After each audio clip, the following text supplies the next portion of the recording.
Did anyone ever warn you that life after 80 could feel like a curveball? Even the strongest, most independent souls often find themselves caught off guard. In today's video, we're diving into 5 harsh and unexpected realities that no one escapes once they cross into their 80s. These aren't the obvious physical declines or the numbers on your medical reports. These are deeper shifts, quiet changes in how others treat you, how you view time, and how your own memories start to whisper truths you hadn't noticed before.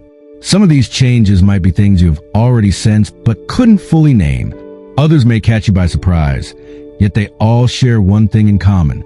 They shape the way we experience aging. Stay with us until the end, because while these changes can seem harsh, recognizing them can bring peace, purpose, and even renewed strength. There's something incredibly empowering about naming what you're living through and realizing you're not walking through alone. Let's get started. Reality number 1, the shrinking world of social connection. One of the first harsh realities after 80 is the noticeable shrinking of your social world. It happens gradually. Then suddenly, your circle of connections grows smaller with each passing year. Sarah, at 83, keeps an address book that tells a story clearly. I used to need 3 evenings to write my Christmas cards. Now I can finish in an hour, not because I'm faster, but because there are so few names left. This contraction happens for natural reasons. Friends move away to be near their children. Some develop health limitations that keep them homebound. Many, painfully, pass away. Even loving family members become increasingly consumed with their busy lives, careers, children, and responsibilities that demand their immediate attention. The phone that once rang regularly now stays silent for days. Invitations become rare rather than routine.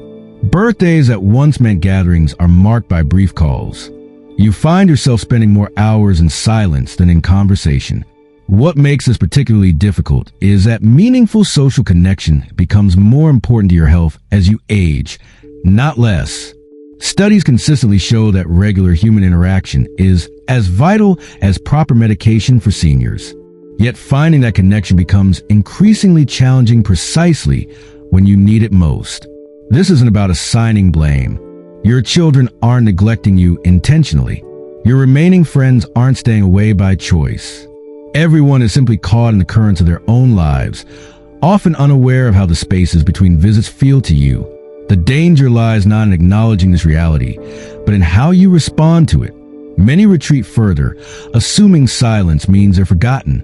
Others become bitter, allowing resentment to color the interactions they do have, making connections even more difficult. The wiser approach combines acceptance with adaptation. Accept that your social world will naturally contract with age, but adapt by becoming more intentional about remaining connections and creative about forming new ones. Focus on depth rather than breadth in relationships. Create meaningful rituals of connection, even if they're less frequent than before. Remember that quality often matters more than quantity at this stage of life. A few deep, authentic connections can sustain your spirit better than many superficial ones. Reality number 2, small health issues become big ones. After 80, even minor health issues refuse to remain minor. Your body's resilience, its ability to bounce back from illness or injury, fundamentally changes. Eleanor, at 84, experienced this firsthand. Last winter, I caught what seemed like a simple cold. In my 60s, it would have meant 3 days of sniffles. At my age, that simple cold turned into pneumonia that put me in the hospital for 12 days. It took another month before I could walk to my mailbox without stopping to catch my breath. This isn't just about taking longer to recover. It's about your body's diminished reserves and reduced margin for error. Systems that once worked in perfect harmony now operate with less coordination. The immune system that once fought off invaders efficiently now struggles against even minor threats. Ordinary occurrences become potential hazards. A urinary tract infection that might cause mild discomfort in a younger person can trigger confusion or falls in someone over 80. A small cut takes weeks rather than days to heal. Skipping lunch might once have caused hunger. Now it can lead to dangerous drops in blood sugar or blood pressure. What makes this reality particularly challenging is the emotional toll it takes. There's a special frustration that comes from feeling betrayed by your own body, a body that has carried you faithfully through decades of life. For those who've always taken pride in their physical capability, this vulnerability strikes at the core of identity.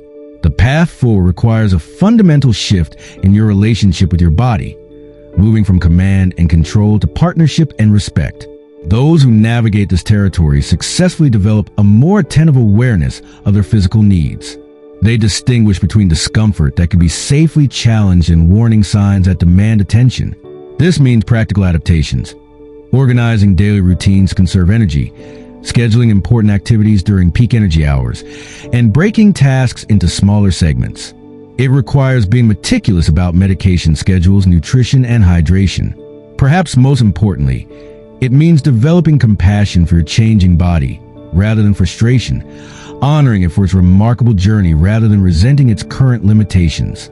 This compassionate awareness becomes its own form of strength, allowing you to protect the capabilities that remain by using them wisely.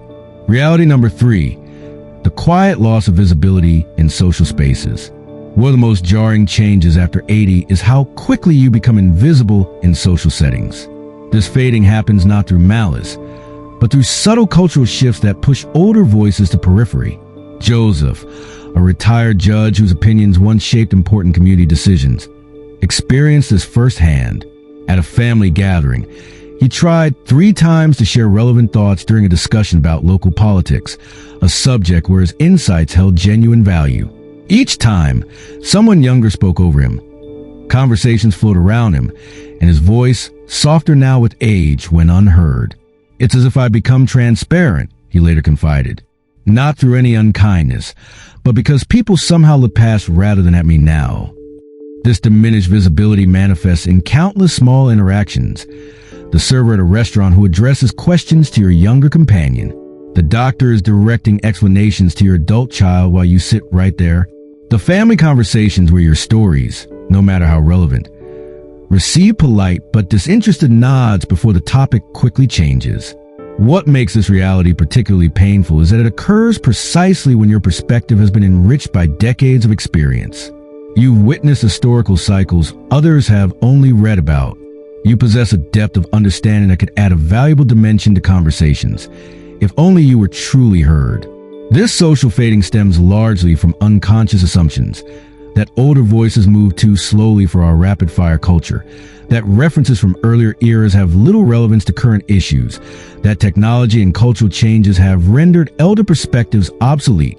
The world speeds along, and somehow, without explicit decision, older voices are tuned out. The emotional impact can be profound. There's a particular isolation that comes from being physically present yet functionally unseen. It erodes your sense of worth, your feeling of connection, and often your will to engage. Many gradually withdraw, speaking less when their words are consistently overlooked. Those who navigate this reality successfully find ways to maintain their voice without demanding center stage. They cultivate relationships with those who do see them clearly, often other elders, but sometimes younger people who value elder perspectives. They seek contexts where their experience is explicitly valued, mentoring programs, oral history projects, and community organizations that intentionally bridge generational gaps. Most importantly, they refuse to internalize their cultural invisibility. They understand that their worth isn't determined by whether others recognize it, and that wisdom remains valuable even when it goes temporarily unheard. Reality number 4, the narrowing of your daily life. One of the more profound shifts after 80 unfolds so gradually you barely notice until it's established. The steady contraction of your accessible world. What once felt expansive, a city full of familiar places, activities, and people, gradually shrinks to a much smaller radius. Walter, at 92, mapped this change at his therapist's suggestion. He traced and blew the routes he regularly traveled 10 years ago. The church, friends' homes, the community center, his favorite fishing spot, the diner where he met buddies for breakfast. Then in red, he marked places he still visits now. The blue line spread across the whole city, he explained. The red barely leaves my neighborhood. Not because I stopped caring about those places, but because getting there feels like climbing a mountain now. This narrowing happens almost imperceptibly.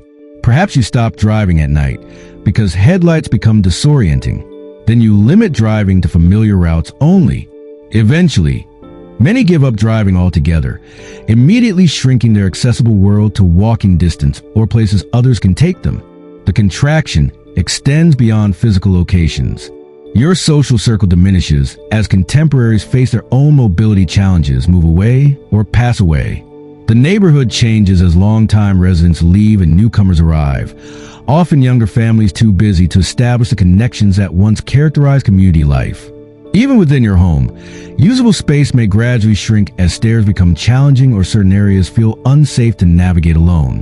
What was once fully yours becomes partially inaccessible. This shrinking world brings practical challenges. Accessing necessities becomes more difficult. Maintaining social connections requires more effort, and experiencing new environments grows increasingly rare. But the emotional impact runs deeper. There's a particular grief in watching familiar parts of your life become inaccessible, a quiet mourning for the scope that once characterized your days. Those who adapt most successfully find ways to expand their world internally even as it contracts externally. They discover a deeper appreciation for what remains accessible. Many transform limitations into different kinds of connections. Through letters, phone calls, technology that brings a wider world into their homes, or by becoming the emotional center that draws others to them, rather than having to venture out themselves. Reality number 5, the unpredictability of your own body. After 80, perhaps the most frustrating reality isn't steady decline, but the unpredictability that becomes your body's new normal. Your once reliable physical self begins operating by rules you can no longer decipher. Margaret, always meticulously put together at 88, described this phenomenon with perfect clarity. Tuesday last week, I woke up feeling marvelous. I cleaned my entire apartment, baked cookies, and walked to the corner store without my cane. I felt like I could conquer the world. Her expression shifted. Wednesday morning, I could barely get out of bed. My joints ached, my balance was treacherous, and fog seemed to have settled over my thinking. Nothing had changed, no new medication, no illness, yet everything had changed. This inconsistency becomes profoundly challenging. Your body, once a reliable instrument that responded predictably to rest or treatment, now fluctuates dramatically from one day to the next. Energy levels rise and fall without apparent cause. Cognitive clarity comes and goes like reception on an old radio. Physical capabilities that seem solid one moment become tenuous the next. What makes this unpredictability particularly difficult is how it undermines confidence. After a lifetime of knowing your capabilities and limitations, you suddenly find yourself on uncertain ground. Activities you perform thousands of times, preparing a meal, taking a shower, walking down the hall, become potential challenges. The world doesn't just grow more difficult, it grows more unpredictable, which in many ways is harder to adapt to. This uncertainty extends beyond physical function to cognitive clarity as well. Many describe the disconcerting experience of having words they've used all their lives suddenly elude them, or finding themselves momentarily confused by a task they performed countless times. Unlike the steady cognitive decline associated with dementia, these fluctuations come and go unpredictably. The emotional toll manifests as anxiety, constantly wondering if today will be a good day or a bad day. Many feel a lingering sense of betrayal by the body that has carried them through life. Others describe grief for the loss of consistency that once allowed them to plan with confidence. Those who navigate this reality successfully develop remarkable flexibility. They learn to work with their body's changing rhythms rather than fighting against them. They build extra time into every plan, creating buffers for the slower pace that might be necessary. They develop backup strategy for days when capabilities suddenly diminish.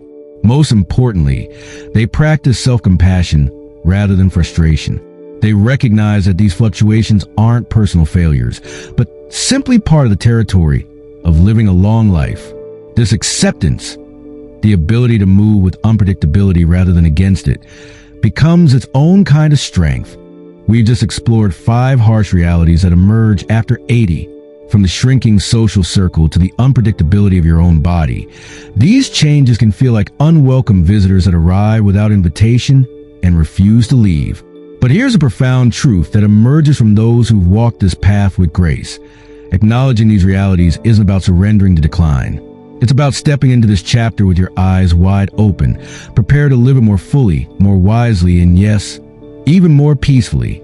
The shrinking world, the changing body, the shifting visibility, these aren't the whole story of your later years.